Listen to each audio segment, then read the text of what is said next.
Docteur Augustin, c'est nos fiertés.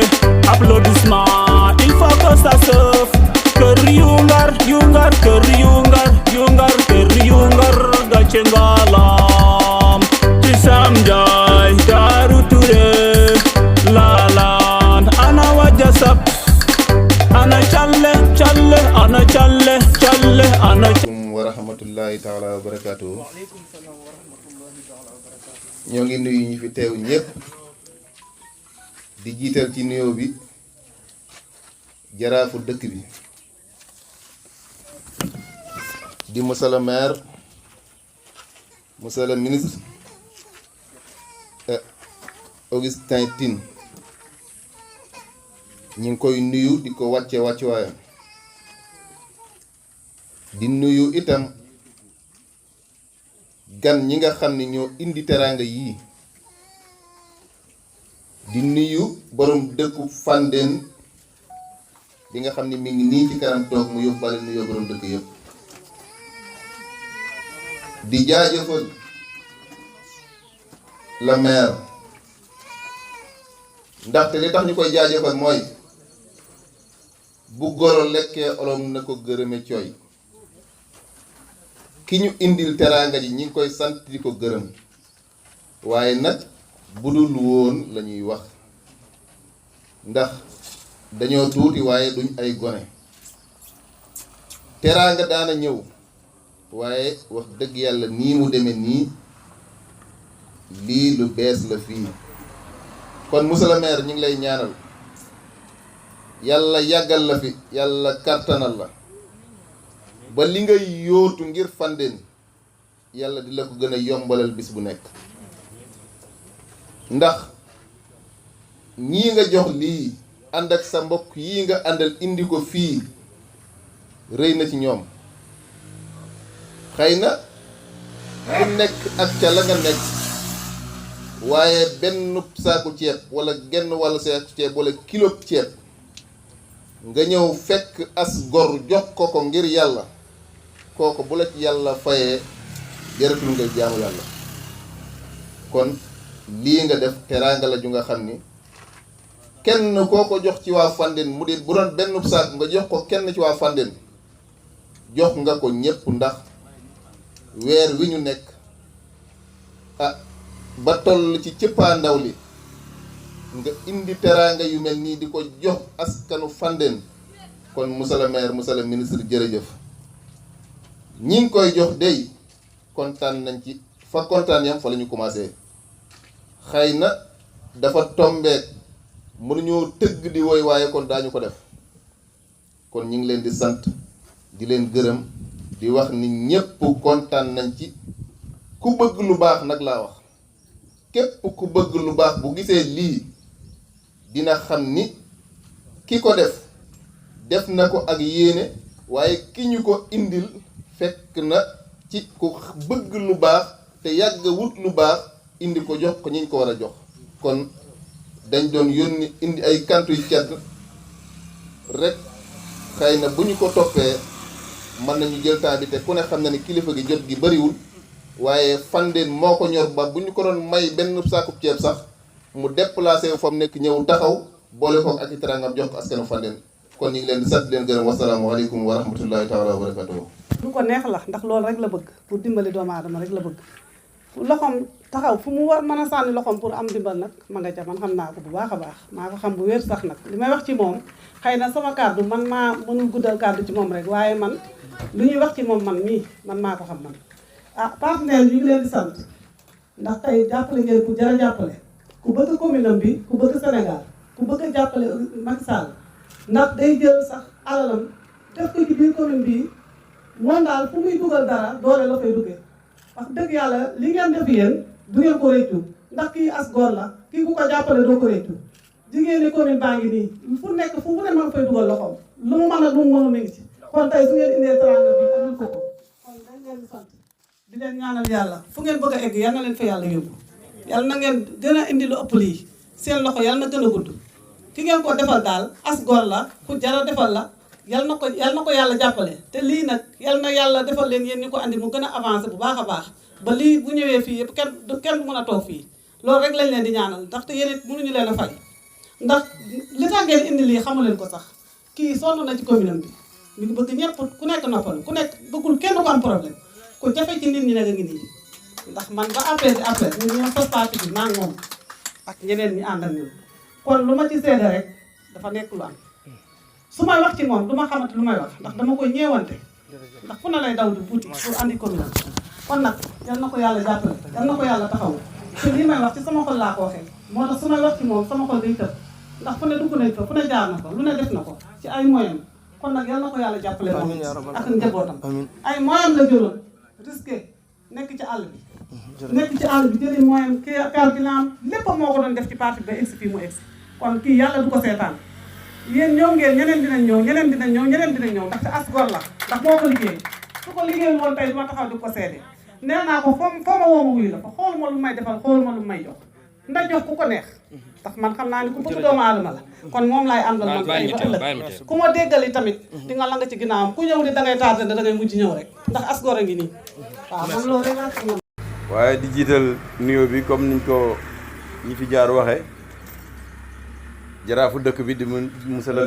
ministre d'État maire Fandène di jël nuyoo bi encore di teg ci chef de village bi mu àggale ko ci chef de village yëpp di jaajëfal tamit xalaat bi mbokk conseil municipal bi am ak responsable yi kilifa yi ngir yombal dénk ma seen kàddu yàlla na yàlla mottali mais di wax rek kontaan nañu askan wi gën nañu kontaan ñi fi jaar léegi wax nañ ko ndax kilifa gi di ministre d'État maire Fandène objectif am lii la mooy fexe ba askan wi dal fexe ba askan wi am jàmm ndax fu jàmm nekkul dara du fa mën a sotti kon bu toogee ba yàgg mu am ay gan yoo xamante nii ndax gan ñi du fu ne lañ xëy na fépp lañ bëgg a dem waaye il faut mu am cible parce que kenn ku ci nekk dëkk nañu sorewuñu bu baax gis nañ xëy na njàmbaarteem ci askanam ndax social am ñun ñi di conseil municipal askan wi teg ñu fi kenn ñi mut a def bilan bi kenn ñi mut a def ni lii la def Fandène ci xaalisu boppam ay moyens ndimbalu président de la république aussi kon bu amee gan yooyu dañ leen koy seereel xamal leen ni lépp lu ngeen mën a def man ko koo jox ci ndimbal ñëw na ci ki mu war a ñëw na ci ki nga xam ne aussi lépp lu ñu ko jox askanam jot ci ñu ngi koy rafetlu di rafetlu partenaires yi encore bu baax a baax di leen wax ni jërë ngeen jëf ahlan wa sahlan marhaban bikum yëf yi moom wax dëgg yàlla ñëw na ñëwinam ñu ngi ciy dégg tamit kilifa bu baax a baax koo xam ni xaritu ministre la muy monsieur président Abdou Mbow moom ministre ñoom ñooy gaynde Sénégal waxuma la jég gaynde Thiès lépp lu leen nit jox mu dem seen askan fekkoon na booba ñu nekkoon ca kon lépp lu ngeen man rek ñu ngi leen ciy tàllal loxo ndax moom du tàllalkatu loxo lu bari nag dina ko bëgg waaye duñu kenn jox ma waaye lu ngeen ko jox daal liñ mën a wax mooy dina ëgsi ci askanam wasalaamaaleykum wa rahmatullah am kontante di jël kàddu ci turu monsieur le président Abdou Mbow mi nga xam ni ci générosité monsieur le ministre d'État la nekkee citoyen d'honneur bu Fandène kàddu yi ñu fiy jël ay seedara rek yoo xam ni dëkkuñu ko fi mais gis nañ ko fi tey jii boo waxee la route Thiès-Fandène boo waxee l'électrification à Fandène et dans les villages les plus reculés boo waxee l'extension en eau day wane ni rek ki fi jël 2014 defoon ko fi maire muy ànd ak son excellence le président de la république delloon na njukkal waa Fandène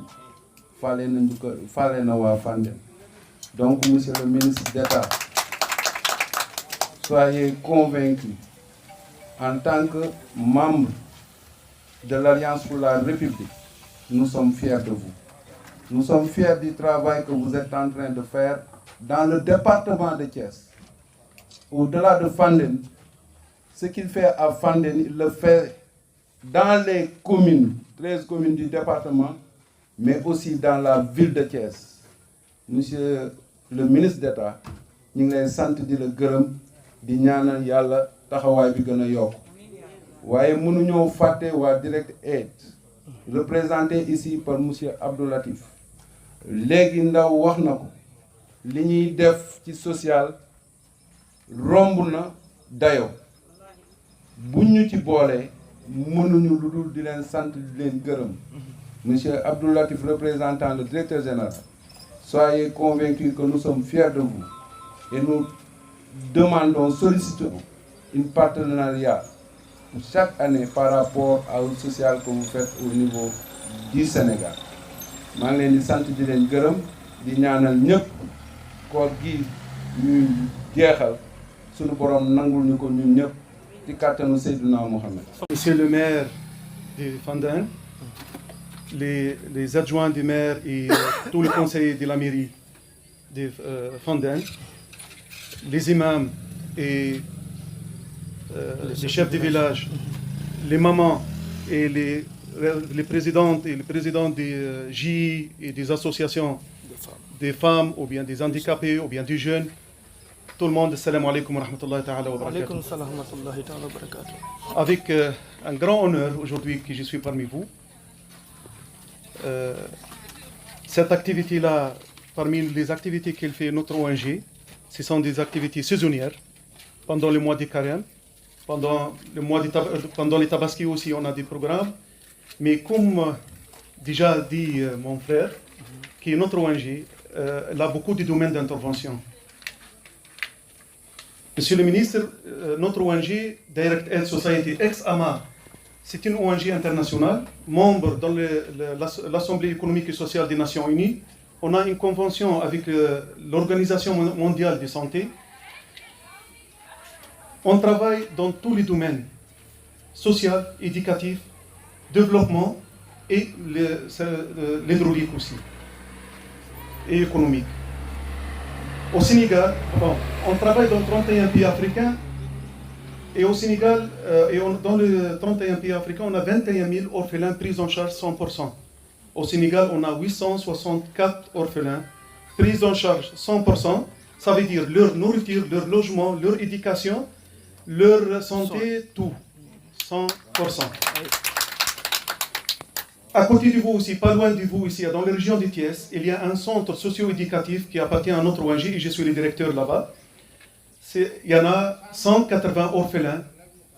et 320 élèves, écoles élémentaires et collèges, avec des dispensaires, avec orphelinat, réfectoire, restaurant, boulangerie, fabrication locale avec gaz, et poulailler, forage, un grand mosquée de 300 mètres carrés et un grand magasin. Et Inch'Allah, dans le programme, on va augmenter encore un lycée et préscolaire.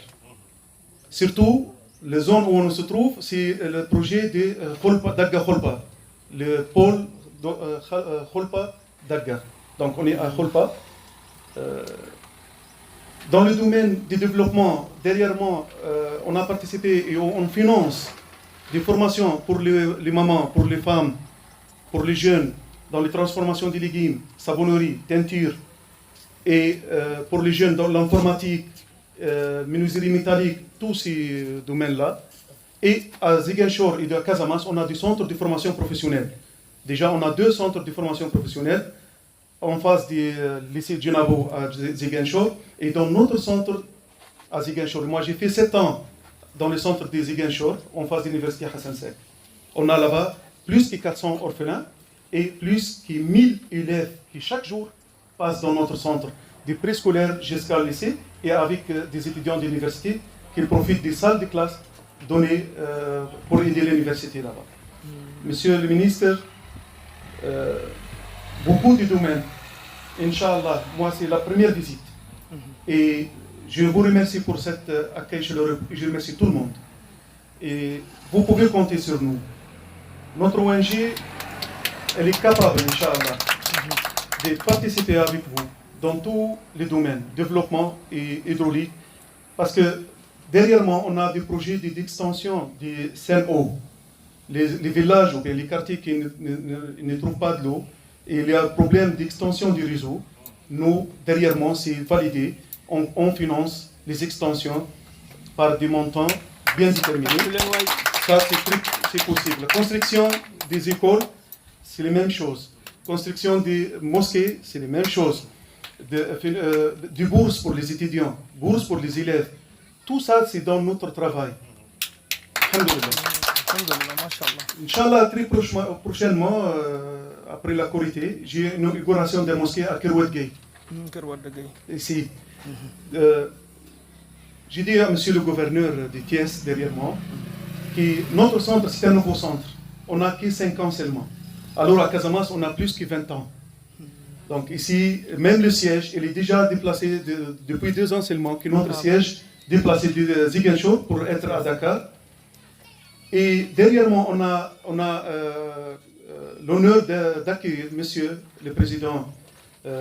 Abdombo. Il a visité notre centre, il était surpris, mais c'est une surprise agréable.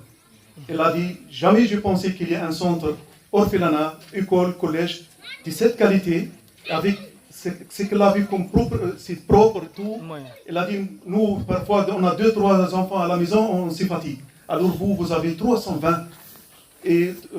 presque il n'y a personne, comme il n'y a personne, tout propre, bien organisé. Et ça, c'est notre devoir. On doit donner de bons services pour nos enfants, vos enfants. Et les orphelins, c'est nos enfants et vos enfants aussi. Et on dit toujours qui perd le père, il perd le repère. Les enfants, on essaye d'être leur père. Jamais on peut remplacer le père, mais on essaye de faire tout.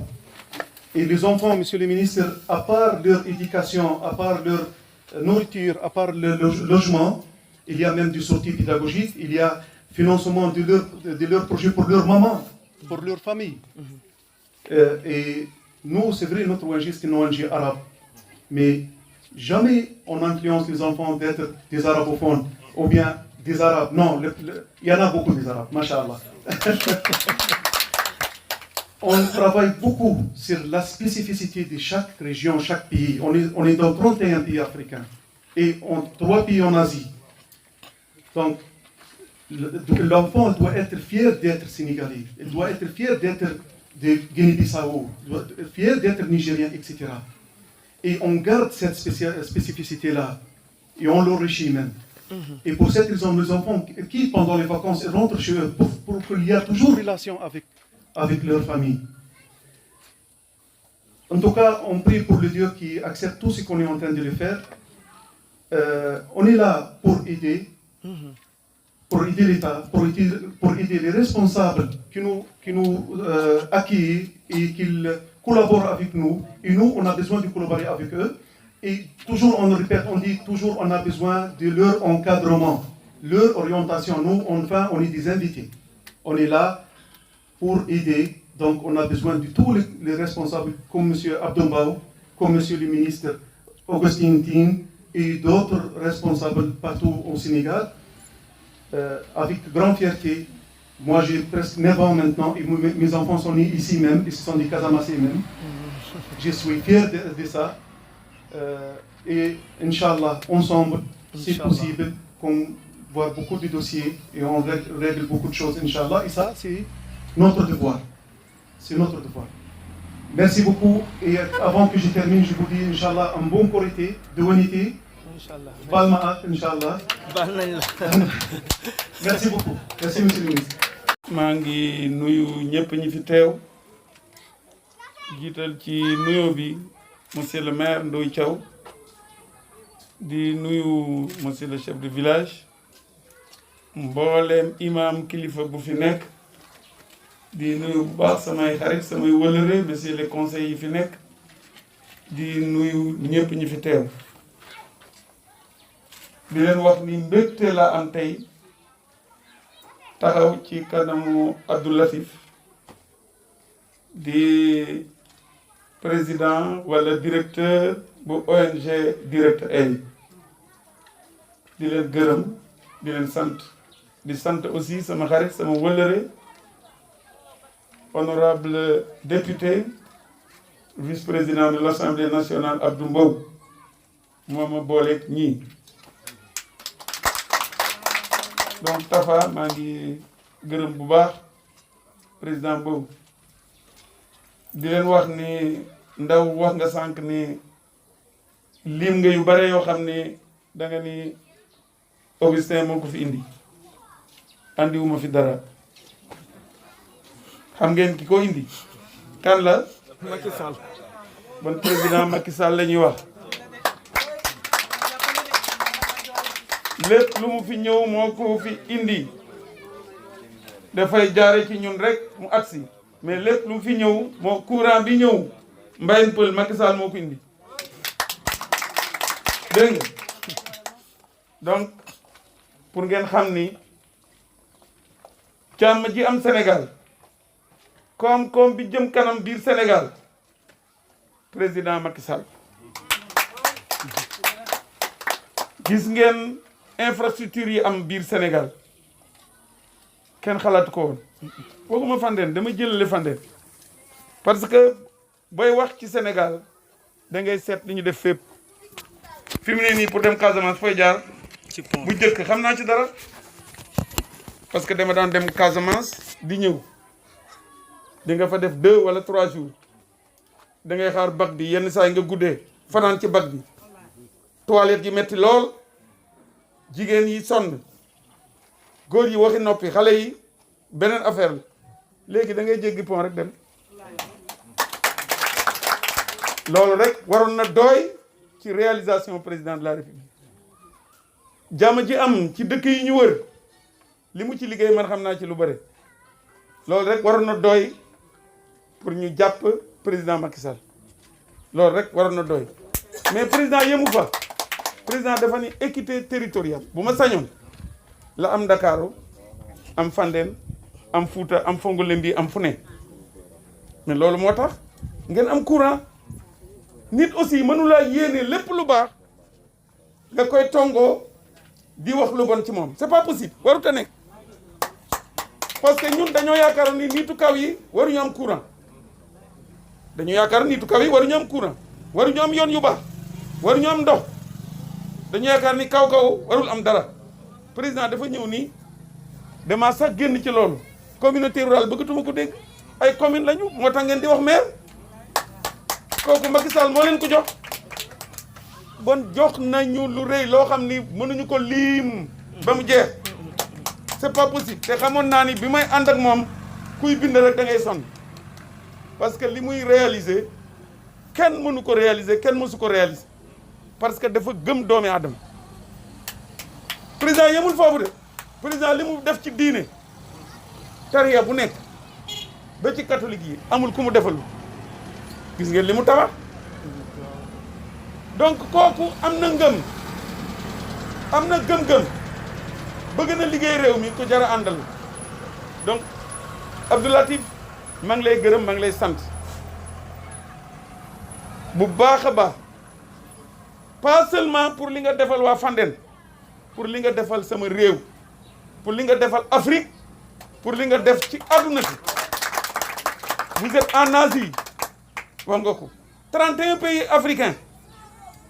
loolu ñun dañu koy jël moomoo ko la muy def ci yeneen dëkk yi defal nañu ko foofu la ñu war a xalaatee waruñu xalaat rek ni defal na Fandène li muy def fii def na ko feneen ak feneen encore donc loolu war na tax ñu xam ni ñii ñu jar a gërëm lañu te li mu wax leer na nañ yaakaar naa ku am dégg-dégg xam nga ni li mu wax leer na nañ dugalu dafa ñëw jàppale parce que dafa gëm ni doomi aadama dañ ko war a jàppale ca lu mu mënta nekk nag dañ ko war a mën a jàppale donc Abdou Latif ñu ngi lay gërëm ñu ngi lay sant bu baax non seulement pour ça mais pour lépp li ngay def parce que lu am solo la wax nga domaines yi aussi domaines yi nga xam ne liggéey nga ci muy éducation muy santé tous les domaines économico-sociaux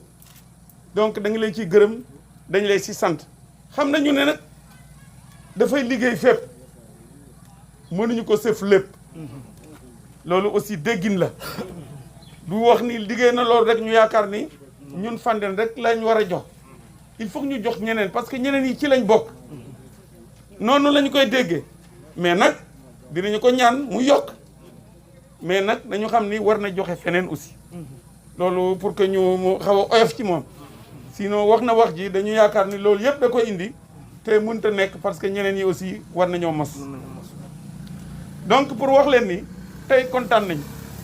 Abdou Latif moo fi indi lii il y a quelques jours ministre du développement communautaire andi na fa ay kit jagle ko Touba Peykou ministre boo ma ni li ma lay jox na nga ko jox Touba Peykou pour mu leer ministre bi moo ni 100 kit yooyu dañu koy yóbbu Touba Peykou topp ci dara madame la première dame andil ñu aussi donc muy ceeb ak diwlin topp ci dara sama beneen xarit camion mi ngi ñëw xam naa dina agsi fekk fii lu yàggul am na benn xarit aussi bëggul ñu tudd turam jox na ma 10 tonnes ceeb kooku aussi dina ñëw ministre bi teg ci nii dinaa la jox yeneen 5 tonnes de ceeb sama mooy ministre du développement communautaire donc noonu la te ñaanuma leen ñaanuma ci kenn nag comme ni ngeen ko waxee samay xarit lañu samay wëllëre lañu moo tax ñu bëgg a jàppale commune Fandène am naa yaakaar ni loolu yëpp bu ñëwee aussi yaakaar naa am na ay pat aussi yooyu yëpp bu ñëwee donc monsieur le maire di nga seet nan la ñu ko séddale nu mu gën a rafet mani waxu ñu sédd APR de Macky Sall waxul ñu sédd APR de nee na nañu séddale njaboot gi amul xaj ak seen ñëpp ñoo ki nga xam ni dafa war a taxaw jàkkaarloog yow mani président Saliou Mbaye yóbbul ko saak man maa la ko yóbbul ko saak bàyyul kenn loolu aussi il faut mu leer ñu xam ni nekkuñu fii pour Moussa ak Mademba ñëpp lañ fi nekkal dañoo bëgg seen Fandène jëm kanam Fandène bu jëmee kanam département bi dina jëm kanam te gëm naa ni Sénégal dina jëm kanam donc maa ngi gërëm ñëpp sant ñëpp comme ni ñu ko waxee nag incha allah dinañu ko séddoo nu mu gën a rafete te gëm naa ni du ci am benn coow samay mbokk yeneen yi ñoom Kalidou ngeen jégal ma rek ngeen bañ a xool saako yi bu lu bëri donc vraiment maa ngi gërëm ñëpp sant ñëpp jërëjëf. Le chef de l'État a tranché concernant les élections. Quel est votre commentaire en tant que maire de la commune? Le directeur lui demande un mot en France. Voilà, donc merci beaucoup. Donc je viens remercier le directeur de Direct Aid, M. Abdou Latif, pour le geste que vous avez fait. Mais au-delà du geste, vous l'avez fait dans beaucoup d'autres pays. 31 en Afrique, 3 en Asie et sans doute ailleurs, dans les pays arabes naturellement. Donc vous n'avez pas fait de fixation sur la race, vous n'avez pas fait de fixation sur l'ethnie, vous n'avez pas fait de fixation sur la religion. Vous avez aidé l'être humain en tant que tel créé par le Tout-Puissant. Nous vous en remercions. Je voulais aussi dire que le président de la République, Macky Sall, a énormément fait pour ce pays. Vous l'aurez compris, c'est la raison pour laquelle vous avez décidé de vous investir et d'accompagner notre pays. Nous sommes très heureux que Fandène fasse partie des villages ou des communes choisies. Nous vous en remercions grandement. Et nous disons que cette population de Fandène en a besoin. C'est une population de travailleurs. Ce sont des gens qui vont travailler, qui dans les champs, qui dans les bureaux, qui un peu partout, mais qui travaillent. Surtout nos braves femmes qui sont là. Donc nous serons heureux qu'au point de vue adduction d'eau, que le coup de main arrive. Mais je sais qu'il y aura beaucoup de requêtes un peu partout dans le pays. Donc vous nous donnerez ce qui est possible. C'est vous qui jugerez de ce qui est possible. Donc, Abdou Latif, nous vous remercions grandement pour ce geste. Et il arrivera à destination, et à la bonne destination, soyez sûrs. Parce que non seulement c'est public, mais ici nous avons l'habitude de faire des répartitions équitables, parce que nous l'aurons appris de Monsieur le Président de la République, qui a décidé de mettre ses mandats au service de l'équité territoriale et de développement de notre pays. Aujourd'hui, vous êtes venu à Fandène, vous avez donc rouler sur une route bitumée grâce au président de la République. Vous avez vu que dans les villages, il y a de l'électricité. Et très bientôt, je pense que tous les villages auront de l'eau. Nous y travaillons et nous y sommes accompagnés par Monsieur le Président de la République. Donc tout ceci, c'est pour que les campagnards vivent décemment. Que nos enfants aillent à l'école, qu'ils puissent apprendre avec un éclairage électrique. Tout ceci nous amène à dire que le geste que vous faites est un adjuvant. Il est important pour nous et nous pensons que c'est une très bonne chose parce que vous ne vous focalisez pas sur la religion, vous ne vous focalisez pas sur l'ethnie, vous ne vous focalisez pas sur la race, vous vous focalisez sur l'être humain et c'est extrêmement important parce qu'il est au début et à la fin de tout. C'est l'être humain qui est au début de tout et nous croyons tous en un seul Dieu qui nous a créés tous égaux. Je vous remercie de votre aimable attention. La date des élections locales pour le 23 janvier. Qu'est-ce que vous en pensez en tant que maire de la commune de Fandène?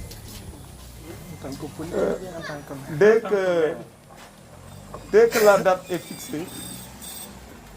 je suis un bon soldat. Dès que la date est fixée, on s'y conforme.